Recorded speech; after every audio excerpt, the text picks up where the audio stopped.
ਸਵਾਗਤ ਹੈ PTC news ਦੇ ਵਿੱਚ ਸਾਰੇ ਦਰਸ਼ਕਾਂ ਦਾ। ਮੈਂ ਹਰਪ੍ਰੀਤ ਸਿੰਘ ਖਾਸ ਮੁਲਾਕਾਤ ਲੈ ਕੇ ਇੱਕ ਵਾਰ ਫਿਰ ਤੋਂ ਤੁਹਾਡੇ ਸਾਹਮਣੇ ਹਾਜ਼ਰ ਹਾਂ। ਇਸ ਪ੍ਰੋਗਰਾਮ ਦੇ ਵਿੱਚ ਅਸੀਂ ਉਹਨਾਂ ਸ਼ਖਸੀਅਤਾਂ ਨਾਲ ਤੁਹਾਡੀ ਮੁਲਾਕਾਤ ਕਰਾਉਂਦੇ ਹਾਂ ਜਿਨ੍ਹਾਂ ਨੇ ਸਮਾਜ ਦੇ ਵਿੱਚ ਕੁਝ ਨਵੇਕਲਾ ਕੀਤਾ ਹੁੰਦਾ, ਸਮਾਜ ਨੂੰ ਸੇਧ ਦੇਣ ਵਾਲਾ ਕੀਤਾ ਹੁੰਦਾ, ਜਾਂ ਸਮਾਜ ਦੇ ਉਸ ਅੰਗ ਨੂੰ ਸਾਡੇ ਸਾਹਮਣੇ ਲਿਆਉਣਾ ਹੁੰਦਾ ਜੋ ਅੰਗ ਹਲੇ ਵੀ ਦਬਿਆ ਕੁਚਲਿਆ ਜਾਂ ਲੁਕਿਆ ਹੋਵੇ। ਅਜਿਹੀ ਖਾਸ ਸ਼ਖਸੀਅਤ ਨਾਲ ਤੁਹਾਡੀ ਅੱਜ ਅਸੀਂ ਮੁਲਾਕਾਤ ਕਰਾਵਾਂਗੇ। ਗੁਰਬਾਣੀ ਦੇ ਵਿੱਚ ਲਿਖਿਆ ਜਾਂਦਾ ਹੈ, ਜਿੱਥੇ ਜਾਏ ਬਹੇ ਮੇਰਾ ਸਤਿਗੁਰੂ ਸੋ ਥਾਨ ਸੁਹਾਵਾ ਰਾਮ ਰਾਜੇ। ਯਾਨੀ ਕਿ ਉਹ ਸਥਾਨ, ਉਹਨਾਂ ਸਥਾਨਾਂ ਨੂੰ ਜਿਨ੍ਹਾਂ ਨੂੰ ਚਰਨ ਛੋਹ ਪ੍ਰਾਪਤ ਹੈ ਗੁਰੂ ਸਾਹਿਬਾਨਾਂ ਦੀ, ਉਹ ਸਥਾਨ ਸਾਡੇ ਵਾਸਤੇ ਪਾਵਨ ਪਵਿੱਤਰ ਪਾਕ ਨੇ। ਪਰ ਬਹੁਤ ਸਾਰੇ ਸਥਾਨ ਅਜਿਹੇ ਨੇ ਜਿਹੜੇ ਹਲੇ ਵੀ ਅੱਖੋਂ ਪਰੋਖੇ ਨੇ, ਜਿਸ ਨੂੰ ਸਿੱਖ ਕੌਮ ਹਲੇ ਵੀ ਨਹੀਂ ਪਹਿਚਾਣ ਪਾਈ। ਅਜਿਹੇ ਹੀ ਬਹੁਤ ਸਾਰੇ ਸਥਾਨਾਂ ਦੇ ਵਿੱਚ ਜੰਮੂ ਕਸ਼ਮੀਰ ਦੇ ਵਿੱਚ ਅਜਿਹੇ ਸਥਾਨ ਨੇ ਜਿਨ੍ਹਾਂ ਤੱਕ ਸ਼ਾਇਦ ਸਿੱਖ ਸੰਗਤ ਨਹੀਂ ਪਹੁੰਚ ਪਾਈ। ਜੇ ਪਹੁੰਚੀ ਵੀ ਹੈ ਤਾਂ ਉਸ ਤਰੀਕੇ ਦੇ ਨਾਲ ਉਹ ਸਥਾਨ ਸਾਡੇ ਸਾਹਮਣੇ ਨਹੀਂ ਆ ਸਕੇ ਜਿੰਨੇ ਆਉਣੇ ਚਾਹੀਦੇ ਸਨ। ਜੰਮੂ ਕਸ਼ਮੀਰ ਇੱਕ ਅਨਿਖੜਵਾਂ ਅੰਗ ਹੈ ਸਾਡੇ ਹਿੰਦੁਸਤਾਨ ਦਾ, ਔਰ ਉਸ ਅਨਿਖੜਵੇਂ ਅੰਗ ਦੇ ਵਿੱਚ ਸਿੱਖ ਭਾਈਚਾਰੇ ਦੀ ਜੱਦੋਜਹਿਦ, ਸਿੱਖ ਭਾਈਚਾਰੇ ਦੀਆਂ ਕੁਰਬਾਨੀਆਂ, ਸਿੱਖ ਭਾਈਚਾਰੇ ਦੇ ਰੌਹ ਰੀਤਾਂ, ਸਮਾਜਿਕ ਵਰਤਾਰਾ, ਆਰਥਿਕ ਵਰਤਾਰਾ, ਰਾਜਨੀਤਿਕ ਵਰਤਾਰਾ, ਇਹਨਾਂ ਸਾਰੀਆਂ ਚੀਜ਼ਾਂ ਤੋਂ ਸ਼ਾਇਦ ਹਲੇ ਤੱਕ ਅਸੀਂ ਅਣਜਾਣ ਹਾਂ। ਜਦੋਂ ਵੀ ਅਸੀਂ ਗੱਲ ਕਰਦੇ ਹਾਂ ਕਿ ਜੰਮੂ ਕਸ਼ਮੀਰ ਦੀ ਕੀ ਭਾਰਤ ਦਾ ਇੱਕ ਹਿੱਸਾ ਹੈਗਾ, ਪਰ ਅਸੀਂ ਕਿਉਂ ਉਹਨਾਂ ਸਿੱਖਾਂ ਨੂੰ ਇਗਨੋਰ ਕਰ ਦਿੰਦੇ ਹਾਂ ਜਿਨ੍ਹਾਂ ਨੇ ਇਸ ਹਿੱਸੇ ਨੂੰ ਬਚਾਉਣ ਦੇ ਵਿੱਚ ਆਪਣੀ ਅਹਿਮ ਭੂਮਿਕਾ ਨਿਭਾਈ ਹੈ, ਜੋ ਹਲੇ ਵੀ ਉੱਥੇ ਜੀ ਰਹੇ ਨੇ, ਜੱਦੋਜਹਿਦ ਕਰ ਰਹੇ ਨੇ। ਕਿਹਾ ਜਾਂਦਾ ਕਿ ਘੱਟ ਗਿਣਤੀਆਂ ਲਈ ਜੰਮੂ ਕਸ਼ਮੀਰ ਦੇ ਵਿੱਚ ਰਹਿਣਾ ਬੜਾ ਔਖਾ ਹੈ, ਪਰ ਹਲੇ ਵੀ ਸਿੱਖ ਭਾਈਚਾਰਾ ਉੱਥੇ ਰਹਿ ਰਿਹਾ, 2-4 ਹੋ ਰਿਹਾ। ਔਰ ਰਹਿਣ ਦਾ ਇੱਕ ਵੱਡਾ ਕਾਰਨ ਇਹ ਵੀ ਹੈ ਕਿ ਉਹ ਸਥਾਨ ਗੁਰੂ ਸਾਹਿਬਾਨਾਂ ਦੀ ਚਰਨ ਛੋਹ ਪ੍ਰਾਪਤ ਹੈ, ਔਰ ਉਹਨਾਂ ਸਥਾਨਾਂ ਨੂੰ ਸਿੱਖ ਭਾਈਚਾਰਾ ਕਦੇ ਨਹੀਂ ਛੱਡਣਾ ਚਾਹੁੰਦਾ ਕਿ ਇਸ ਸਥਾਨ ਤੇ ਸਾਡੇ ਗੁਰੂ ਸਾਹਿਬ ਆਏ ਸੀ, ਅਸੀਂ ਉਹਨਾਂ ਸਥਾਨਾਂ ਨੂੰ ਕਿਉਂ ਛੱਡ ਕੇ ਜਾਈਏ। ਇਹ ਤਮਾਮ ਤਰ੍ਹਾਂ ਦੀਆਂ ਗੱਲਾਂ ਮੈਂ ਇਸ ਲਈ ਕਹਿ ਰਿਹਾ ਕਿਉਂਕਿ ਜਿਹੜੀ ਸਾਡੇ ਨਾਲ ਅੱਜ ਸ਼ਖਸੀਅਤ ਹੈ, ਉਹਨਾਂ ਨੇ ਜੰਮੂ ਕਸ਼ਮੀਰ ਦੇ ਵਿੱਚ ਸਿੱਖ ਭਾਈਚਾਰੇ ਲਈ ਬਹੁਤ ਕੁਝ ਕੀਤਾ, ਉਹਨਾਂ ਬਾਰੇ ਬਹੁਤ ਕੁਝ ਲਿਖਿਆ, ਗੁਰੂ ਸਾਹਿਬਾਨਾਂ ਦੀ ਚਰਨ ਛੋਹ ਪ੍ਰਾਪਤ ਧਰਤੀਆਂ ਬਾਰੇ ਬਹੁਤ ਕੁਝ ਲਿਖਿਆ, ਔਰ ਕਿਵੇਂ ਕਸ਼ਮੀਰ ਦੇ ਵਿੱਚ ਸਿੱਖਾਂ ਨੇ ਲੰਬਾ ਸਮਾਂ ਰਾਜ ਕੀਤਾ, ਕਿਉਂ ਕੀਤਾ, ਕੀ ਅਜਿਹੀ ਤਾਕਤ ਸੀ ਜਿਨ੍ਹਾਂ ਨੇ ਸਿੱਖਾਂ ਨੂੰ ਉੱਥੇ ਰਾਜ ਕਰਨ ਦੇ ਲਈ ਮਜਬੂਰ ਕੀਤਾ। ਇਹ ਤਮਾਮ ਤਰ੍ਹਾਂ ਦੀਆਂ ਗੱਲਾਂ ਅਸੀਂ ਅੱਜ ਕਰਾਂਗੇ। ਸਾਡੇ ਨਾਲ ਖਾਸ ਮਹਿਮਾਨ ਮੌਜੂਦ ਨੇ, ਕਮੋਡੋਰ ਡੀਐਸ ਸੋਢੀ ਸਾਹਿਬ ਮੌਜੂਦ ਨੇ, ਨੌਸੈਨਾ ਮੈਡਲ। ਬਹੁਤ ਬਹੁਤ ਸਵਾਗਤ ਹੈ ਸੋਢੀ ਸਾਹਿਬ ਤੁਹਾਡਾ। ਤੁਹਾਡੇ ਬਾਰੇ ਅਸੀਂ ਬੜਾ ਪੜ੍ਹਿਆ ਵੀ ਹੈ ਔਰ ਸੁਣਿਆ ਵੀ ਹੈ, ਕਾਫੀ ਕੰਮ ਤੁਸੀਂ ਕਸ਼ਮੀਰ ਦੇ ਲਈ ਕੀਤਾ, ਕਸ਼ਮੀਰ ਦੇ ਸਿੱਖ ਭਾਈਚਾਰੇ ਲਈ ਕੀਤਾ, ਔਰ ਉੱਥੋਂ ਦੇ ਇਤਿਹਾਸਿਕ ਸਥਾਨਾਂ ਬਾਰੇ ਕੀਤਾ। ਇੱਕ ਗੱਲ ਯਾਦ ਕਰਾ ਦਈਏ ਕਿ ਸੋਢੀ ਸਾਹਿਬ ਨੇ ਹੁਣ ਤੱਕ 5 ਕਿਤਾਬਾਂ ਲਿਖੀਆਂ ਨੇ ਔਰ ਰਿਲੇਟਡ ਨੇ ਕਸ਼ਮੀਰ ਦੇ ਨਾਲ, ਕਸ਼ਮੀਰ ਦੀ ਵੈਲਿਊਜ਼ ਦੇ ਨਾਲ, ਇਤਿਹਾਸਿਕ ਸਥਾਨਾਂ ਦੇ ਨਾਲ, ਔਰ ਇੱਕ 5ਵੀਂ ਕਿਤਾਬ ਜਿਹੜੀ ਇਹਨਾਂ ਦੀ ਹੁਣ ਆਈ ਹੈ ਉਸ ਬਾਰੇ ਵੀ ਚਰਚਾ ਕਰਾਂਗੇ। ਸੋਢੀ ਸਾਹਿਬ, ਪਹਿਲੇ ਤਾਂ ਤੁਸੀਂ ਆਪਣੇ ਬਾਰੇ ਥੋੜਾ ਜਿਹਾ ਜਾਣਕਾਰੀ ਦੱਸੋ ਔਰ ਆਪਣੀ 5ਵੀਂ ਕਿਤਾਬ ਬਾਰੇ ਜਾਣਕਾਰੀ ਦਿਓ। ਹਰਪ੍ਰੀਤ ਜੀ, ਮੇਰਾ ਜਨਮ ਬਾਰਾਮੂਲਾ ਕਸ਼ਮੀਰ ਵਿੱਚ ਹੋਇਆ ਹੈ ਤੇ ਮੈਂ ਆਪਣੀ ਇੰਜੀਨੀਅਰਿੰਗ ਕਰਨ ਤੋਂ ਬਾਅਦ ਹਿੰਦੁਸਤਾਨ ਦੀ ਨੇਵੀ ਦੇ ਵਿੱਚ 34 ਸਾਲ ਸਰਵਿਸ ਕੀਤੀ ਹੈ ਤੇ 2017 ਦੇ ਵਿੱਚ ਮੈਂ ਨੇਵੀ ਤੋਂ ਸੁਪਰਨੇਵੀਏਟ ਹੋਇਆ। ਰੀਸੈਂਟਲੀ ਰਿਟਾਇਰਡ ਹੋਏ ਜੀ, ਰੀਸੈਂਟਲੀ ਰਿਟਾਇਰ ਹੋਇਆ ਇੱਕ ਕਮੋਡੋਰ ਦੇ ਪਦ ਦੇ ਉੱਪਰ। ਮੇਰੀ ਜਿਹੜੀ ਪਹਿਲੀ ਕਿਤਾਬਾਂ ਸਨ ਉਹ ਵੀ ਕਸ਼ਮੀਰ ਦੇ ਬਾਰੇ ਸਨ ਤੇ ਕਸ਼ਮੀਰ ਦਾ ਜਿਹੜਾ ਕਨੈਕਟ ਹੈ ਗੁਰੂ ਮਹਾਰਾਜ, ਗੁਰੂ ਨਾਨਕ ਦੇਵ ਜੀ, ਗੁਰੂ ਹਰਗੋਬਿੰਦ ਸਾਹਿਬ, ਗੁਰੂ ਹਰਿਰਾਏ ਸਾਹਿਬ, ਉਹਨਾਂ ਦੀ ਛੂਹ ਪ੍ਰਾਪਤ ਹੈ ਉੱਥੇ, ਉਹਨਾਂ ਦੇ ਬਾਰੇ ਲਿਖਿਆ ਹੈ। ਫਿਰ ਇੱਕ ਸਪੈਸੀਫਿਕ ਬੁੱਕ ਜਿਹੜੀ ਮੈਂ ਲਦਾਖ ਦੇ ਬਾਰੇ ਲਿਖੀ ਸੀ ਜੀ, ਲਦਾਖ ਐਂਡ ਨਾਨਕ ਰਿੰਪੋਚੇ, ਜਿਹਦੇ ਵਿੱਚ ਗੁਰੂ ਮਹਾਰਾਜ ਨੂੰ ਤਿੱਬਤ ਦੇ ਵਿੱਚ ਤੇ ਲਦਾਖ ਦੇ ਵਿੱਚ ਰਿੰਪੋਚੇ ਤੋਂ ਪਛਾਣਿਆ ਜਾਂਦਾ ਸੀ ਤੇ ਰਿੰਪੋਚੇ ਸ਼ਬਦ ਦਾ ਮਤਲਬ ਹੀ ਪ੍ਰੈਸ਼ੀਅਸ ਵਨ ਹੈ। ਤੇ ਹੁਣ ਜਿਹੜੀ ਕਿਤਾਬ ਮੈਂ ਸੰਗਤਾਂ ਦੇ ਅੱਗੇ ਲੈ ਕੇ ਆਇਆ ਉਹਦਾ ਨਾਂ ਹੈ Kashmir, divine connect and Sikh rule. ਕੀ ਬਾਤ। ਤੇ ਮੇਰਾ ਜਿਹੜਾ ਮਕਸਦ ਸੀ ਉਹ ਇਹ ਮਕਸਦ ਹੈ ਮੇਰਾ ਕਿ ਮੈਂ ਕਿਉਂਕਿ ਕਾਫੀ ਟਰੈਵਲ ਕੀਤਾ ਹੈ ਜੀ, ਆਪਣੇ ਕੰਟਰੀ ਦੇ ਵਿੱਚ ਵੀ ਤੇ ਕੰਟਰੀ ਤੋਂ ਬਾਹਰ ਵੀ, ਤੇ ਮੈਨੂੰ ਕਦੀ ਕਦੀ ਬੜਾ ਮਹਿਸੂਸ ਹੁੰਦਾ ਸੀ ਜਿਹੜੇ ਕਸ਼ਮੀਰ ਦੇ ਸਿੱਖ ਨੇ ਅਸੀਂ ਜਿਹੜੇ ਹਾਂ, ਮੈਨੂੰ ਲੱਗਦਾ ਸੀ ਕਿ ਇੱਕ ਨੈਗਲੈਕਟਡ ਮਾਈਨੋਰਿਟੀ ਜਿਹੜੀ ਹੈ ਉਹ ਉਸ ਤਰੀਕੇ ਨਾਲ ਪਛਾਣਿਆ ਜਾਂਦਾ ਹੈ। ਕਿਉਂ ਅਜਿਹਾ ਲੱਗਦਾ ਤੁਹਾਨੂੰ? ਇਹ ਇਸ ਵਾਸਤੇ ਹੋ ਰਿਹਾ ਸੀ ਕਿ ਕਿਉਂਕਿ ਜਿਹੜੇ ਸਾਡੇ ਕਸ਼ਮੀਰ ਦੇ ਜਿਹੜਾ ਸਿੱਖ ਇਤਿਹਾਸ ਹੈ ਉਹ ਹਾਲੇ ਤੱਕ ਇਤਨਾ ਬਾਹਰ ਆਇਆ ਨਹੀਂ ਸੀ। ਤੇ ਨੈਗਲੈਕਟ ਕਿਸ ਵੱਲੋਂ? Neglected from the point of view, ਤੁਸੀਂ ਇਸ ਤਰ੍ਹਾਂ ਕਿਹਾ ਸੀ, ਮੈਂ ਕਹਿਣਾ ਚਾਹੁੰਦਾ ਕਿਉਂਕਿ ਤੁਸੀਂ ਦੇਖੋ ਕਿ ਕਸ਼ਮੀਰ ਜਿਹੜਾ ਹੈ ਉੱਥੇ ਸਿੱਖ ਰੂਲ ਵੀ ਹੋਇਆ ਹੈ। 27 ਸਾਲ ਮਹਾਰਾਜਾ ਰਣਜੀਤ ਸਿੰਘ ਨੇ ਸਿੱਖ ਰੂਲ ਕੀਤਾ ਕਸ਼ਮੀਰ ਦੇ ਵਿੱਚ। ਲੇਕਿਨ ਅੱਜ ਜਿਸ ਤਰ੍ਹਾਂ ਦਾ ਵਾਤਾਵਰਨ ਹੈ ਉੱਥੇ ਤੇ ਸਿੱਖ ਕਮਿਊਨਿਟੀ ਵਾਕਈ ਵੈਸੀ ਮਾਈਨੋਰਿਟੀ ਦੇ ਵਿੱਚ ਹਾਂ, ਬਟ ਜਦ ਮੈਂ ਨੈਗਲੈਕਟਡ ਕਹਿੰਦਾ ਤੇ ਉਹਦਾ ਮੇਰਾ ਕਹਿਣ ਦਾ ਭਾਵ ਇਹ ਹੈ ਕਿ ਜਦ ਤੁਸੀਂ ਐਡਮਿਨਿਸਟ੍ਰੇਸ਼ਨ ਲੈ ਲਓ, ਕਾਲਜਸ ਲੈ ਲਓ, ਨੌਕਰੀਆਂ ਲੈ ਲਓ, ਹੋਰ ਵੀ ਕਈ ਚੀਜ਼ਾਂ ਲੈ ਲਓ, ਤਾਂ ਉਹਦੇ ਵਿੱਚ ਲੱਗਦਾ ਹੈ ਕਿ ਥੋੜਾ ਕਿਤੇ ਨਾ ਕਿਤੇ ਨੈਗਲੈਕਟ ਹੈ ਹੀ। ਸੋਢੀ ਸਾਹਿਬ, ਮੈਂ ਇੱਕ ਗੱਲ ਤੁਹਾਡੇ ਤੋਂ ਜਾਣਨਾ ਚਾਹੁੰਦਾ ਕਿ ਤੁਸੀਂ ਕਸ਼ਮੀਰ ਦੇ ਹੀ ਜੰਮੇ ਪਲੇ ਹੋ, ਤੁਹਾਡਾ ਬਚਪਨ, ਤੁਹਾਡਾ ਕੁਆਲੀਫਿਕੇਸ਼ਨ, ਤੁਹਾਡੀ ਐਜੂਕੇਸ਼ਨ ਸਾਰਾ ਕੁਝ ਉੱਥੋਂ ਹੋਇਆ। ਅੱਜ ਤੁਸੀਂ ਨੈਗਲੈਕਟਡ ਕਿਉਂ ਕਹਿ ਰਹੇ ਹੋ? ਜੇ ਨੈਗਲੈਕਟਡ ਹੁੰਦੇ ਤਾਂ ਤੁਸੀਂ ਕਸ਼ਮੀਰ 'ਚ ਨਾ ਰਹਿੰਦੇ, ਤੁਸੀਂ 10th ਤੋਂ ਬਾਅਦ ਪੰਜਾਬ ਆ ਜਾਂਦੇ, ਤੁਸੀਂ ਦਿੱਲੀ ਚਲੇ ਜਾਂਦੇ, ਕਿਤੇ ਵੀ ਚਲੇ ਜਾਂਦੇ, ਤੁਸੀਂ ਆਪਣੀ ਜਵਾਨੀ ਉੱਥੇ, ਤੁਸੀਂ ਆਪਣੀ ਐਜੂਕੇਸ਼ਨ ਉੱਥੇ ਗਈ। ਅੱਜ ਤੁਹਾਨੂੰ ਨੈਗਲੈਕਟਡ ਕਿਉਂ ਲੱਗ ਰਿਹਾ ਕਸ਼ਮੀਰ ਜਾਂ ਕਸ਼ਮੀਰ ਦੇ ਸਿੱਖ? ਹਰਪ੍ਰੀਤ ਜੀ, ਤੁਸੀਂ ਬਿਲਕੁਲ ਠੀਕ ਕਿਹਾ ਕਿ ਹੋ ਸਕਦਾ ਉਸ ਟਾਈਮ ਦੇ ਵਿੱਚ ਦੇਖੋ ਜਿਹੜਾ ਸਮਾਂ ਤੁਹਾਨੂੰ ਸਮਾਂ ਬਹੁਤ ਕੁਝ ਸਿਖਾਉਂਦਾ ਵੀ ਹੈ। ਤੇ ਜਿਹੜਾ ਮੇਰਾ ਬਚਪਨ ਸੀ ਕੁਝ ਹੋਰ ਕਿਸਮ ਦਾ ਸੀ, ਉਸ ਟਾਈਮ ਤੇ ਬੰਦੇ ਨੂੰ ਪਤਾ ਵੀ ਨਹੀਂ ਹੁੰਦਾ ਕਿ ਅਸੀਂ ਸਾਡਾ ਕੀ ਹਿਸਟਰੀ ਕੀ ਹੈ ਸਾਡੀ। ਤੇ ਫਿਰ ਕਾਲਜ ਆ ਜਾਂਦਾ, ਉਸ ਤੋਂ ਬਾਅਦ ਤੁਸੀਂ ਚਲੇ ਗਏ ਨੇਵੀ ਦੇ ਵਿੱਚ ਆਪਣਾ ਟਾਈਮ ਸਪੈਂਡ ਕੀਤਾ। ਬਟ ਵਾਇਲਸ ਇਨ ਦ ਨੇਵੀ ਦੇ ਵਿੱਚ ਰਹਿ ਕੇ ਵੀ ਮੈਂ ਕੋਈ 3 ਕਿਤਾਬਾਂ ਲਿਖੀਆਂ ਨੇ। ਤੇ ਮੈਂ ਤੁਹਾਨੂੰ ਇਸੇ ਵਾਸਤੇ ਕਿਹਾ ਕਿ ਹੁਣ ਮੈਨੂੰ ਮਹਿਸੂਸ ਹੋ ਰਿਹਾ ਸੀ, ਕਿਉਂਕਿ ਬੰਦਾ ਜਦ ਬਾਹਰ ਜਾਂਦਾ ਹੈ ਕੰਟਰੀ ਦੇ ਵਿੱਚ ਪਤਾ ਚੱਲਦਾ ਹੈ ਕਿ ਭਾਈ ਅਸੀਂ ਜਿਹੜੇ ਕਸ਼ਮੀਰ ਦੇ ਸਿੱਖ ਹਾਂ, ਤੇ ਕਈ ਲੋਕਾਂ ਨੂੰ ਪਤਾ ਨਹੀਂ ਹੈ ਸਾਡੇ ਬਾਰੇ।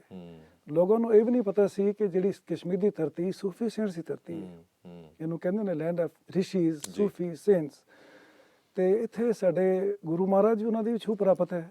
ਬੜੇ ਕਈ ਵੱਡੇ ਗੁਰਦੁਆਰੇ ਨੇ ਜਿਹੜੇ ਅੱਧੇ ਤੇ ਹੁਣ ਕੰਸਟਰਕਟ ਹੋ ਰਹੇ ਨੇ ਤੇ ਆਲਰੇਡੀ ਕੰਸਟਰਕਟਡ ਵੀ ਸੀ। ਪਹਿਲਾਂ ਤੁਹਾਡੀ ਕਿਤਾਬ ਬਾਰੇ ਗੱਲ ਕਰਦੇ ਹਾਂ, ਫਿਰ ਆਪਾਂ ਬਾਕੀ ਗੱਲਾਂ। ਇਸ ਕਿਤਾਬ ਬਾਰੇ ਜਾਣਕਾਰੀ ਦਿਓ, ਇਹਦਾ ਕੀ ਮਤਲਬ ਹੈ divine connect and Sikh rule? ਜੀ, ਇਹਦਾ ਮਤਲਬ ਕੀ? ਹਰਪ੍ਰੀਤ ਜੀ, ਇਹ ਡਿਵਾਈਨ ਕਨੈਕਟ ਜਿਹੜਾ ਤੁਸੀਂ ਵਰਡ ਯੂਜ਼ ਕੀਤਾ, ਮੈਂ ਵੀ ਬੜਾ ਸੋਚ ਸਮਝ ਕੇ ਵਰਡ ਯੂਜ਼ ਕੀਤਾ, ਕਿਉਂਕਿ ਕਸ਼ਮੀਰ ਦੇ ਜਿਹੜੇ ਹਾਲਾਤ ਨੇ ਅੱਜ ਕੱਲ੍ਹ ਤੁਸੀਂ ਦੇਖ ਰਹੇ ਹੋ, ਜਿਸ ਹਿਸਾਬ ਦੇ ਹਾਲਾਤ ਨੇ, ਮੈਂ ਇਹਦੇ ਵਿੱਚ ਫੋਕਸ ਕਰਨਾ ਚਾਹੁੰਦਾ ਸਾਂ ਕਿ ਜਿਹੜੀ ਕਸ਼ਮੀਰ ਦੀ ਧਰਤੀ ਸੂਫੀ ਸੇਂਟ ਦੀ ਧਰਤੀ ਹੈ, ਇਹਦੇ ਉੱਪਰ ਜਿਹੜਾ ਬਲੱਡ ਸ਼ੈਡ ਹੋ ਰਿਹਾ ਹੈ, ਇਹ ਰੁਕਣਾ ਚਾਹੀਦਾ ਹੈ। ਅੱਜ ਦਾ ਜਿਹੜਾ এনवायरमेंट ਹੈ, ਕਸ਼ਮੀਰ ਦੇ ਜਿਹੜੇ ਹਾਲਾਤ ਨੇ, ਤੁਹਾਨੂੰ ਸਾਰਾ ਪਤਾ ਉਹਦੇ ਬਾਰੇ, ਹਾਲਾਤ ਠੀਕ ਨਹੀਂ ਹਨ। ਤੇ ਇਹ ਚੀਜ਼ ਮੈਨੂੰ ਅੰਦਰੋਂ ਲੱਗਦਾ ਹੈ ਕਿ ਇਹ ਇਤਨਾ ਡਿਵਾਈਨ ਕਨੈਕਟ, ਜਿੱਥੇ ਤੁਸੀਂ ਦੇਖੋ ਰਿਸ਼ੀ ਮੁਨੀ ਰਹੇ ਨੇ, ਗੁਰੂਆਂ ਦੀ ਛੂਹ ਪ੍ਰਾਪਤ ਹੈ। ਅਗਰ ਤੁਸੀਂ ਬੁੱਧਿਜ਼ਮ ਲੈ ਲਓ, ਜਿਹੜਾ ਕਿ 1000 ਸਾਲ ਬੁੱਧਿਜ਼ਮ ਵੀ ਕਸ਼ਮੀਰ ਦੇ ਵਿੱਚ ਸੀ, ਗੁਰੂ ਪਦਮਾ ਸੰਭਾਵਾ ਵੀ ਉੱਥੇ ਗਏ ਨੇ। ਤੇ ਉਸ ਤਰੀਕੇ ਦੇ ਨਾਲ ਜਿਹੜਾ ਡਿਵਾਈਨ ਕਨੈਕਟ ਸਾਡਾ ਕਸ਼ਮੀਰ ਦਾ ਹੈ, ਮੈਂ ਉਸ ਨੂੰ ਪੇਸ਼ ਕਰਨਾ ਚਾਹੁੰਦਾ ਸੀ। ਉਹ ਹਿੱਸਾ ਮੈਨੂੰ ਲੱਗਦਾ ਹਾਲੇ ਤੱਕ ਪਿੱਛੇ ਹੀ ਰਹਿ ਗਿਆ, ਬਾਕੀ ਚੀਜ਼ਾਂ ਅੱਗੇ ਆ ਰਹੀਆਂ ਕਿ ਕਸ਼ਮੀਰ ਪਾਕਿਸਤਾਨ ਵੱਲ ਜਾਣਾ ਚਾਹੀਦਾ, ਸਾਡੇ ਜਮਹੂਰੀ ਹੱਕ ਹੈ, ਸਾਡਾ ਇਹ ਉਹ ਹੈ। ਜਿਹੜੀ ਚੀਜ਼ ਪਹਿਲਾਂ ਸੀਗੀ ਉਹ ਚੀਜ਼ ਹੁਣ ਛਿਪ ਗਈ ਲੱਗਦੀ ਹੈ ਕਿਤੇ। ਦੇਖੋ ਹਰਪ੍ਰੀਤ ਜੀ, ਕਸ਼ਮੀਰ ਜਿਹੜਾ ਸੀ ਪਹਿਲੀ ਸੈਂਚਰੀ ਦੇ ਵਿੱਚ ਇਹ ਹਿੰਦੂਇਜ਼ਮ ਦਾ ਪ੍ਰਚਾਰ, ਉੱਥੇ ਸੈਂਟਰ ਆਫ ਹਿੰਦੂਇਜ਼ਮ ਸੀ, ਗੜ ਸੀ। ਉਸ ਤੋਂ ਬਾਅਦ ਚੇਂਜਸ ਆਈਆਂ ਤੇ ਫਿਰ ਬੁੱਧਿਜ਼ਮ 1000 ਸਾਲ ਕਸ਼ਮੀਰ ਦੇ ਵਿੱਚ ਸੀ, ਵੈਰੀ ਪ੍ਰੋਮੀਨੈਂਟ।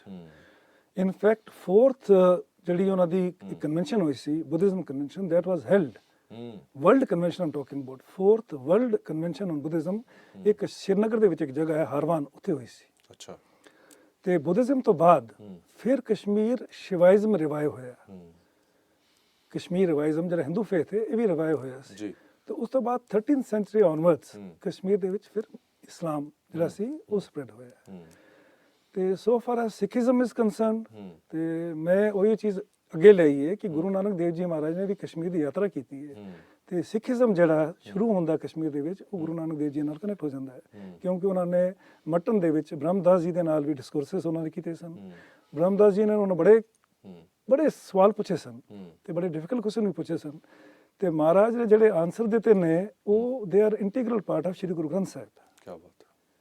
ਸਿਮਿਲਰਲੀ ਇੱਕ ਹੋਰ ਫੇਜ਼ ਜਿਹੜਾ ਹੈ ਕ੍ਰਿਸਚੀਅਨਟੀ, ਅਸੀਂ ਉਹਨੂੰ ਕਹਿੰਦੇ ਹਾਂ, ਮੈਂ ਇਹਦੇ ਬਾਰੇ ਜ਼ਿਆਦਾ ਨਹੀਂ ਕਹਿਣਾ ਚਾਹੁੰਦਾ, ਲੇਕਿਨ ਇੱਕ ਰੋਜ਼ਾਬਲ ਸ਼ਰਾਈਨ ਹੈਗੀ ਕਸ਼ਮੀਰ ਦੇ ਵਿੱਚ, ਜਿਹਦੇ ਉੱਪਰ ਕਾਫੀ ਡਾਕੂਮੈਂਟਰੀਜ਼ ਵੀ ਬਣੇ ਨੇ, ਕਾਫੀ ਲੋਕਾਂ ਨੇ ਉਹਦੇ ਬਾਰੇ ਲਿਖਿਆ ਵੀ ਹੈ ਕਿ ਉੱਥੇ ਜਿਹੜੀ ਗ੍ਰੇਵ ਹੈ ਉਹਦੀ ਓਰੀਐਂਟੇਸ਼ਨ ਜਿਹੜੀ ਹੈ, that is not as per Muslim faith, so that means there is somebody who was not a Muslim। ਸੋ ਮੈਂ ਇਹਨੂੰ ਇੱਥੇ ਛੱਡ ਕੇ ਇਤਨਾ ਕਹਾਂਗਾ ਕਿ ਇਹਦੇ ਉੱਪਰ ਵੀ ਕਾਫੀ ਰਿਸਰਚ ਹੋ ਰਹੀ ਹੈ।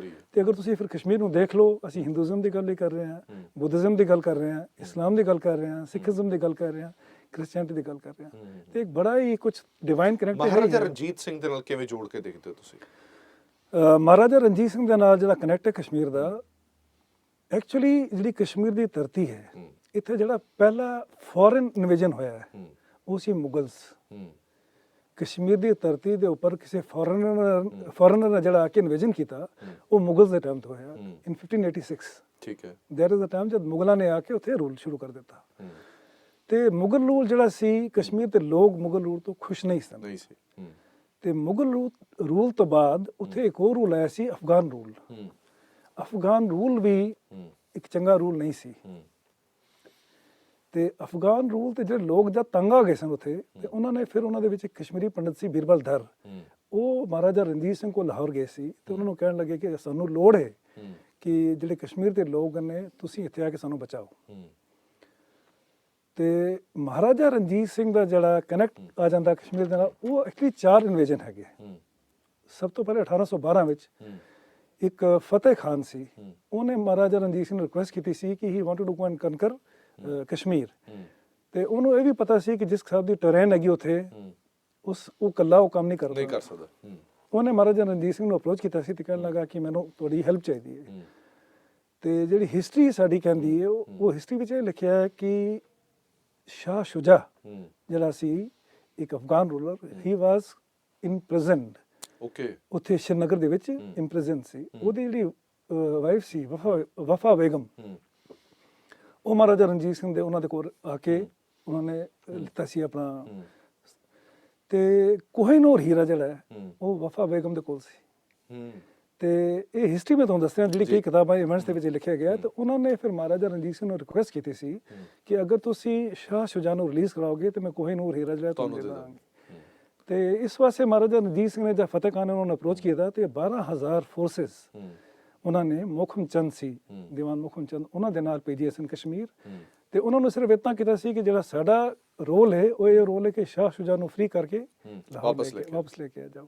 ਤੇ ਉਹਨਾਂ ਨੇ ਉਹ ਰੋਲ ਨਿਭਾਇਆ ਸੀ। ਤੇ ਉਸ ਤੋਂ ਬਾਅਦ ਫਿਰ ਹਿਸਟਰੀ ਕਹਿੰਦੀ ਹੈ ਕਿ ਕੋਹਿਨੂਰ ਹੀਰਾ ਬਾਅਦ ਦੇ ਵਿੱਚ ਥੋੜੇ ਟਾਈਮ ਦੇ ਬਾਅਦ ਲੇਕਿਨ ਉਹਨਾਂ ਨੇ ਮਹਾਰਾਜਾ ਰਣਜੀਤ ਸਿੰਘ ਜੀ ਨੂੰ ਦਿੱਤਾ ਸੀ। ਫਿਰ 1814 ਦੇ ਵਿੱਚ ਵੀ, 1813 ਵਿੱਚ ਵੀ ਤੇ 1814 ਵਿੱਚ ਵੀ ਦੋ ਹੋਰ ਅਟੈਂਪਟ ਕੀਤੇ ਸੀ ਉਹਨਾਂ ਨੇ ਕਸ਼ਮੀਰ ਨੂੰ ਅਨੈਕਸ ਕਰਨ ਵਾਸਤੇ। 13 ਦੇ ਵਿੱਚ ਤੇ ਉਹ ਪੁੰਛ ਤੋਂ ਜਾ ਵਾਪਸ ਚਲੇ ਗਏ ਕਿਉਂਕਿ ਬਰਫਾਂ ਪੈ ਗਈਆਂ ਸਨ, ਦਸੰਬਰ ਦਾ ਮਹੀਨਾ ਸੀ।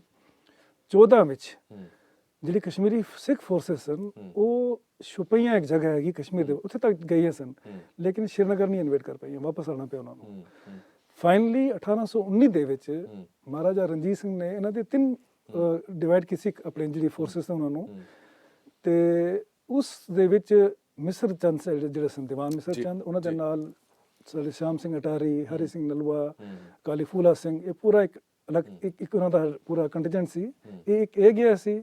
ਇੱਕ ਮਹਾਰਾਜਾ ਖੜਕ ਸਿੰਘ ਦੇ ਆਪਣੇ ਰਣਜੀਤ ਸਿੰਘ ਜਿਹੜੇ ਉਹਨਾਂ ਦੇ ਸਨ ਖੜਕ ਸਿੰਘ ਜੀ, ਉਹ ਸਨ।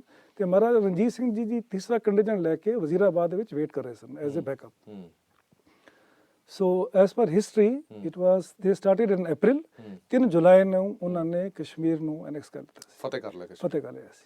ਅੱਛਾ, ਇਸ ਗੱਲ 'ਚ ਕਈ ਸੱਚਾਈ ਹੈ ਕਿ ਮਹਾਰਾਜਾ ਰਣਜੀਤ ਸਿੰਘ ਕਦੇ ਕਸ਼ਮੀਰ ਜਾ ਹੀ ਨਹੀਂ ਪਾਏ? ਮਤਲਬ ਜੇ ਤੁਸੀਂ 3 ਵਾਰ ਅਟੈਂਪਟ ਕਿਵੇਂ ਕੀਤਾ, ਤੁਸੀਂ ਉਥੋਂ ਇੱਕ ਕੈਦੀ ਵੀ ਛੁਡਾ ਲਿਆਏ, ਤੁਸੀਂ ਫਤਿਹ ਵੀ ਕਰ ਲਿਆ, ਔਰ ਮਹਾਰਾਜਾ ਰਣਜੀਤ ਸਿੰਘ ਕਦੇ ਕਸ਼ਮੀਰ ਹੀ ਨਹੀਂ ਗਏ? ਮਹਾਰਾਜਾ ਰਣਜੀਤ ਸਿੰਘ ਨੇ 2 ਦਫਾ ਉਹਨਾਂ ਨੇ ਅਟੈਂਪਟ ਕੀਤਾ ਸੀ ਕਸ਼ਮੀਰ ਜਾਣ ਵਾਸਤੇ।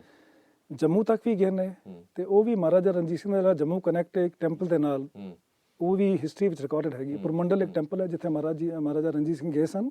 ਉਹਨਾਂ ਨੇ ਉਸ ਟੈਂਪਲ ਦੇ ਉੱਪਰ ਸੋਨਾ ਵੀ ਚੜਾਇਆ ਤੇ ਕਾਫੀ ਲੈਂਡ ਵੀ ਦਿੱਤੀ ਸੀ ਹਿੰਦੂਆਂ ਨੂੰ। ਲੇਕਿਨ ਕਸ਼ਮੀਰ ਦਾ ਤੁਹਾਨੂੰ ਇਤਿਹਾਸ ਤੁਸੀਂ ਦੇਖੋਗੇ, ਕਸ਼ਮੀਰ ਦੇ ਵਿੱਚ ਕਦੇ ਫਲੱਡਸ ਆ ਜਾਂਦੇ ਸਨ ਤੇ ਕਦੇ ਨਾ ਫਿਰ ਫੈਮਿਨ ਆ ਜਾਂਦਾ ਸੀ।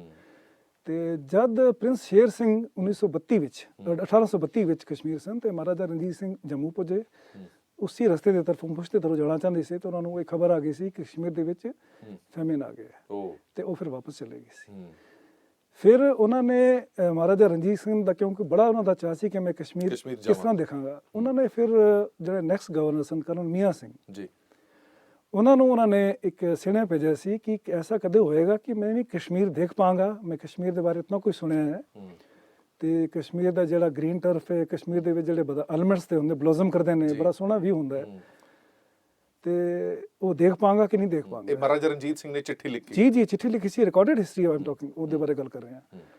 ਤੇ ਕਰਨਲ ਮੀਆਂ ਸਿੰਘ ਜੀ ਨੇ ਫਿਰ ਕੀ ਕੀਤਾ ਸੀ, ਜਿਹੜੇ ਕਸ਼ਮੀਰ ਦੇ ਕਾਰਪੇਟ ਤੁਹਾਨੂੰ ਪਤਾ ਬੜੇ ਫੇਮਸ ਨੇ, ਇੱਕ ਕਾਰਪੇਟ ਵੀਵਰ ਨੂੰ ਬੁਲਾ ਕੇ ਉਹਨੂੰ ਐਕਸਪਲੇਨ ਕੀਤਾ ਕਿ ਮਹਾਰਾਜਾ ਰਣਜੀਤ ਸਿੰਘ ਜਿਹੜੇ ਨੇ ਉਹਨਾਂ ਨੇ ਮੈਨੂੰ ਇਸ ਤਰ੍ਹਾਂ ਦਾ ਦੱਸਿਆ। ਫਿਰ ਉਹਨਾਂ ਵੀਵਰਸ ਨੇ ਕਾਰਪੇਟ ਬਣਾਇਆ ਸੀ ਗ੍ਰੀਨ ਬੈਕਗ੍ਰਾਉਂਡ ਦੇ ਕੇ ਤਾਂ ਕਿ ਉਹਨੂੰ ਕਾਹ ਦਾ ਜਿਹੜਾ ਇਫੈਕਟ ਉਹ ਆ ਜਾਏ। ਉਸ ਦੇ ਉੱਪਰ ਉਹਨਾਂ ਨੇ ਫਿਰ ਜਿਹੜੇ ਐਲੀਮੈਂਟਸ ਦੇ ਬਲੌਜ਼ਮ ਪੈਟਲਸ ਨੇ ਉਹਦਾ ਵੀ ਇਫੈਕਟ ਦਿੱਤਾ, ਸੀਜ਼ਨਸ ਦਾ ਇਫੈਕਟ ਦਿੱਤਾ। ਉਹ ਕਾਰਪੇਟ ਫਿਰ ਮਹਾਰਾਜਾ ਰਣਜੀਤ ਸਿੰਘ ਨੂੰ ਉਹਨਾਂ ਨੇ ਪੇਸ਼ ਕੀਤਾ ਸੀ ਲਾਹੌਰ। ਜੇ ਤੁਸੀਂ ਨਹੀਂ ਆ ਸਕਦੇ ਤਾਂ ਤੁਸੀਂ ਫੀਲਿੰਗ ਲੈ ਸਕਦੇ। ਉਹਨਾਂ ਨੇ ਕਸ਼ਮੀਰ ਦੀ ਫੀਲਿੰਗ ਉਹਨਾਂ ਨੂੰ ਲਾਹੌਰ ਵਿੱਚ ਜਾ ਕੇ ਪੇਸ਼ ਕੀਤੀ ਸੀ। ਤੇ ਹਿਸਟਰੀ ਵੀ ਇਹ ਵੀ ਕਹਿੰਦੀ ਹੈ ਕਿ ਮਹਾਰਾਜਾ ਰਣਜੀਤ ਸਿੰਘ ਇਤਨੇ ਖੁਸ਼ ਹੋਏ ਸੀ ਕਿ ਉਹਨਾਂ ਨੇ ਆਪਣੇ ਆਪ ਨੂੰ ਉਸ ਕਾਰਪੇਟ ਵਿੱਚ ਰੋਲ ਕੀਤਾ ਕਿ to get a feeling of Kashmir. ਮਤਲਬ ਇੰਨਾ ਲਗਾ ਸੀ ਜੀ, ਲਗਾਵ ਸੀ ਉਹਨਾਂ ਨੂੰ ਕਸ਼ਮੀਰ ਦੇ ਨਾਲ। ਸੋ ਸਾਡੀ ਖਾਸ ਮੁਲਾਕਾਤ ਚੱਲਦੀ ਰਹੇਗੀ। ਇੱਕ ਛੋਟੇ ਜਿਹੇ ਬ੍ਰੇਕ ਲਈ ਰੁਕ ਰਹੇ ਹਾਂ, ਬ੍ਰੇਕ ਤੋਂ ਬਾਅਦ ਜਲਦ ਹਾਜ਼ਰ ਹੋਣੇ ਹਾਂ।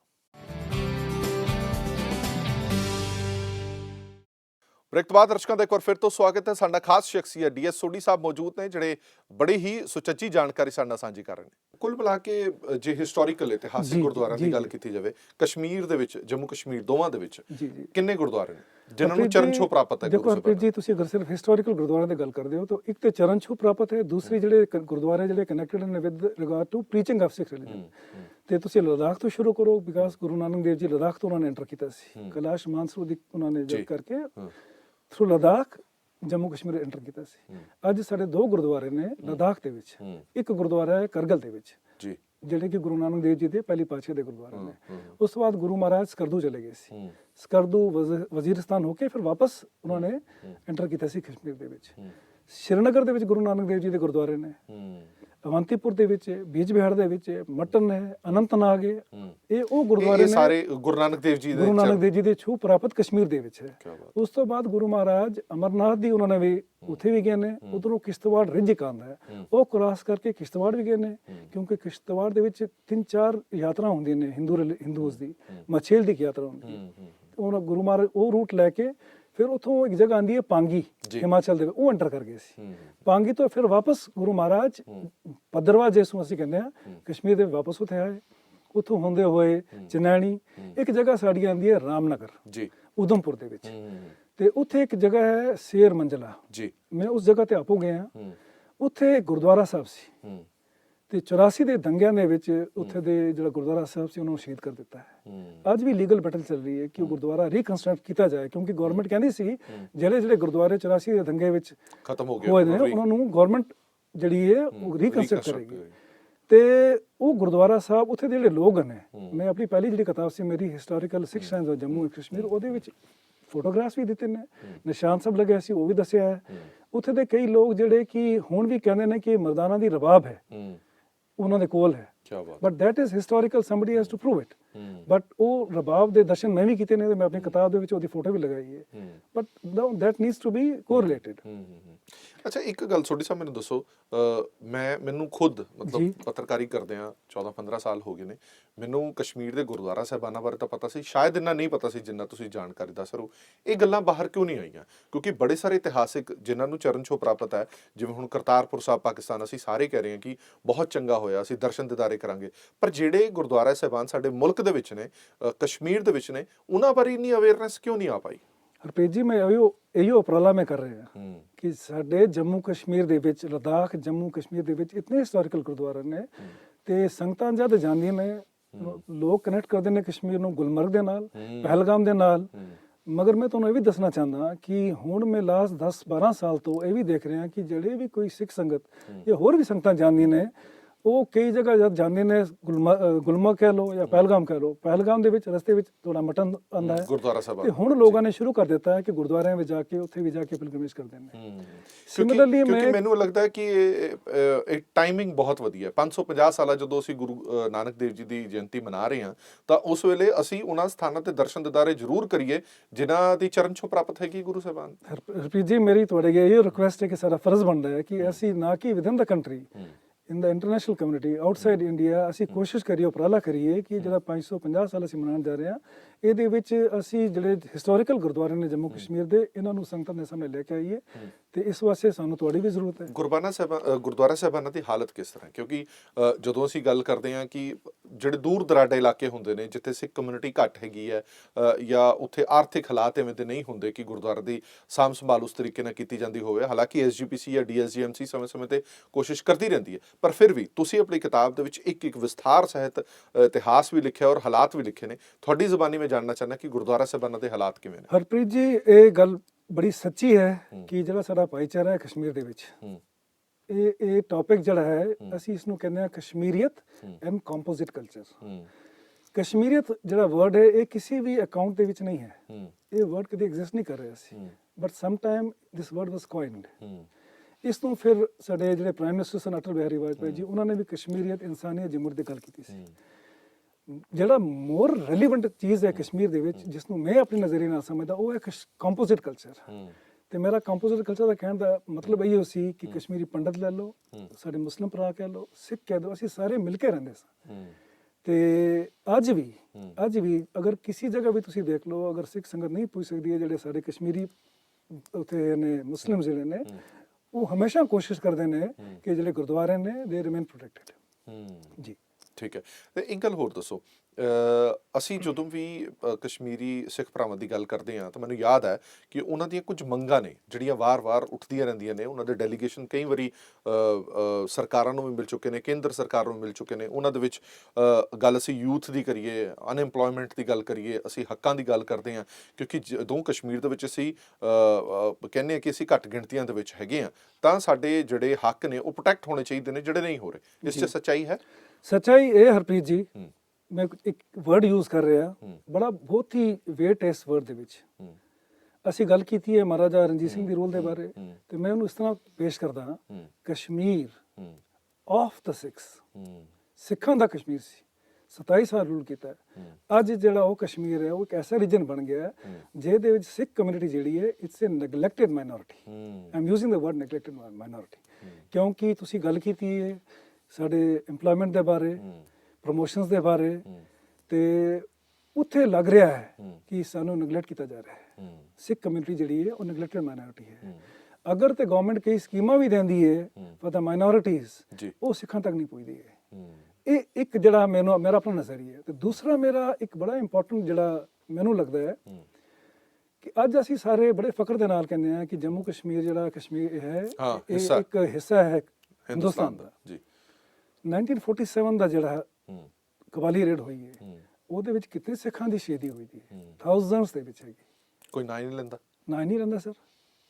ਬਲੱਡ ਸ਼ੈਡ ਹੋਇਆ, ਸਿੱਖਾਂ ਨੇ ਪ੍ਰੋਟੈਕਟ ਕੀਤਾ ਉਸ ਟਾਈਮ ਕਸ਼ਮੀਰ ਨੂੰ। ਜਿਹੜੇ ਕਬਾਲੀ ਰੇਡ ਹੋਈ ਸੀ, ਸਿੱਖਾਂ ਨੇ ਲੜਿਆ ਉਹਨਾਂ ਦੇ ਨਾਲ, ਤੇ ਉਹਦੇ ਵਿੱਚ ਜਿਹੜੇ ਹਜ਼ਾਰਾਂ ਦੇ ਤਾਦਾਦ ਦੇ ਵਿੱਚ ਸਿੱਖ ਜਿਹੜੇ ਸਾਡੇ ਮਾਰਟਰ ਹੋਏ ਨੇ। ਅਜੇ ਤੱਕ ਤੁਸੀਂ ਮੈਨੂੰ ਦੱਸੋ ਸਰ, ਕਿਹਨਾਂ ਨੇ ਉਹਨਾਂ ਦਾ ਨਾਂ ਲੈਂਦਾ ਹੈ? ਤੇ ਕੋਈ ਵੀ ਮੈਮੋਰੀਅਲ ਤੁਸੀਂ ਅੱਜ ਤੱਕ ਕਸ਼ਮੀਰ ਵਿੱਚ ਦੇਖਿਆ which is dedicated to those Kashmiri Sikhs? So ਮੇਰੀ ਇਹ ਵੀ ਡਿਮਾਂਡ ਹੈ ਇੱਕ ਕਿ ਉਸ ਅਗਰ ਅਸੀਂ ਭੁੱਲ ਜਾਵਾਂਗੇ, ਉਹਨਾਂ ਨੂੰ ਭੁੱਲ ਜਾਵਾਂਗੇ, ਦੈਟ ਮੀਨਸ ਅਸੀਂ ਸਿੱਖ ਹਿਸਟਰੀ ਨੂੰ ਵੀ ਡਿਸਟੋਰਟ ਕਰ ਦਾਂਗੇ ਤੇ ਭੁੱਲ ਜਾਵਾਂਗੇ। ਸੋ ਇਹ ਇੱਕ ਸਮਾਂ ਹੁਣ ਆ ਰਿਹਾ ਹੈ ਜਿਸ ਹਿਸਾਬ ਦੇ ਹਾਲਾਤ ਨੇ, ਮੈਨੂੰ ਲੱਗਦਾ ਹੈ ਕਿ ਉਹਨਾਂ ਦੀ ਯਾਦ ਦੇ ਵਿੱਚ ਕਸ਼ਮੀਰ ਦੇ ਵਿੱਚ ਇੱਕ ਛੋਟਾ ਜਿਹਾ ਹੋਣਾ ਚਾਹੀਦਾ ਹੈ ਮੈਮੋਰੀਅਲ, ਕਿ ਅਸੀਂ ਤਾਂ ਕਿ ਲੋਕਾਂ ਨੂੰ ਯਾਦ ਰਹੇ ਕਿ ਸਿੱਖਾਂ ਨੇ ਕਿੰਨੀ ਕੁਰਬਾਨੀਆਂ ਕੀਤੀਆਂ ਨੇ ਕਸ਼ਮੀਰ ਦੇ ਵਿੱਚ। ਇੱਕ ਸਵਾਲ, ਸ਼ਾਇਦ ਕੰਟਰੋਵਰਸੀ ਵੀ ਹੋਵੇ ਇਸ ਸਵਾਲ ਤੇ, ਕਸ਼ਮੀਰ ਦੇ ਵਿੱਚ ਇਹ ਕਿਹਾ ਜਾਂਦਾ ਹੈ ਕਿ ਜਿਹੜੇ ਹਿੰਦੂ ਪੰਡਿਤ ਨੇ ਉਹ ਛੱਡ ਕੇ ਕਸ਼ਮੀਰ ਕਿਤੇ ਜੰਮੂ 'ਚ ਵਸ ਗਈ ਹੈ, ਇੱਧਰਲੀ ਸਾਈਡ ਆ ਗਏ, ਨੀਚੇਲੇ ਇਲਾਕੇ ਦੇ ਵਿੱਚ ਆ ਗਏ, ਪਰ ਸਿੱਖ ਭਾਈਚਾਰਾ ਉੱਥੇ ਹਾਲੇ ਵੀ ਵਸ ਰਿਹਾ। ਅਜਿਹਾ ਇੱਕ ਰੀਜ਼ਨ ਦੱਸੋ ਕਿਉਂ? ਨਹੀਂ ਹਰਪ੍ਰੀਤ ਜੀ, ਰੀਜ਼ਨ ਬੜਾ ਸਿੰਪਲ ਹੈ। ਮੈਂ ਤੁਹਾਨੂੰ ਕਿਹਾ ਕਸ਼ਮੀਰ ਆਫ ਦਾ ਸਿੱਖਸ, ਇਹ ਸਾਡਾ ਕਸ਼ਮੀਰ ਹੈ, ਸਿੱਖਾਂ ਦਾ ਵੀ ਕਸ਼ਮੀਰ ਹੈ। ਕਸ਼ਮੀਰ ਦੇ ਵਿੱਚ ਕੰਪੋਜ਼ਿਟ ਕਲਚਰ ਸੀ, ਮੁਸਲਿਮਸ ਦਾ ਵੀ ਕਸ਼ਮੀਰ ਹੈ, ਪੰਡਤਾਂ ਦਾ ਵੀ ਕਸ਼ਮੀਰ ਸੀ, ਸਿੱਖਾਂ ਦਾ ਵੀ ਕਸ਼ਮੀਰ। ਫਿਰ ਉੱਥੋਂ ਕਿਉਂ ਚਲੇ ਗਏ? ਪਲਾਨ ਜਿਹੜਾ ਐਕਸੋਡਸ ਮੈਂ ਤੁਹਾਨੂੰ ਤੁਸੀਂ ਜਿਹੜੀ ਗੱਲ ਕਰ ਰਹੇ ਹੋ, ਕਸ਼ਮੀਰੀ ਪੰਡਤਸ ਦਾ ਜਿਹੜਾ ਐਕਸੋਡਸ ਹੋਇਆ 1990 ਦੇ ਵਿੱਚ, ਉਹ ਬਹੁਤ ਹੀ ਅਨਫੋਰਚੂਨੇਟ ਐਕਸੋਡਸ ਹੋਇਆ ਹੈ, ਵੈਰੀ ਵੈਰੀ ਅਨਫੋਰਚੂਨੇਟ। ਉਹ ਕਿਉਂ ਤੋਂ ਛੱਡ ਕੇ ਆਏ ਦੇ ਨੇ, ਉਹਨਾਂ ਦੇ ਆਪਣੇ ਰੀਜ਼ਨਸ ਨੇ। ਤੇ ਨਾਲ ਇਹ ਵੀ ਤੁਹਾਨੂੰ ਦੱਸ ਦਵਾਂ ਮੈਂ, ਇਹ ਪਹਿਲਾ ਐਕਸੋਡਸ ਨਹੀਂ ਸੀ, ਦਿਸ ਵਾਸ ਦ 7th ਐਕਸੋਡਸ ਆਫ ਕਸ਼ਮੀਰੀ ਪੰਡਿਤਸ। ਬਟ ਜਿਹੜੀ ਸਿੱਖ ਕਮਿਊਨਿਟੀ ਹੈ, ਸਾਡੇ ਗੁਰੂਆਂ ਦੀ ਧਰਤੀ ਉਹ ਵੀ ਹੈ, ਉਹਨਾਂ ਦੀ ਛੂਹ ਪ੍ਰਾਪਤ ਹੈ, ਸਾਡੇ ਗੁਰਦੁਆਰੇ ਨੇ ਉੱਥੇ। ਤੇ ਸਿੱਖ ਕੌਮ ਜਿਹੜੀ ਹੈ, ਤੁਹਾਨੂੰ ਪਤਾ ਵੈਸੇ ਹੀ ਮਾਰਸ਼ਲ ਕੌਮ ਹੈ, ਤੇ ਅਸੀਂ ਆਪਣੇ ਕਸ਼ਮੀਰ ਨੂੰ ਕਿਉਂ ਛੱਡੀਏ?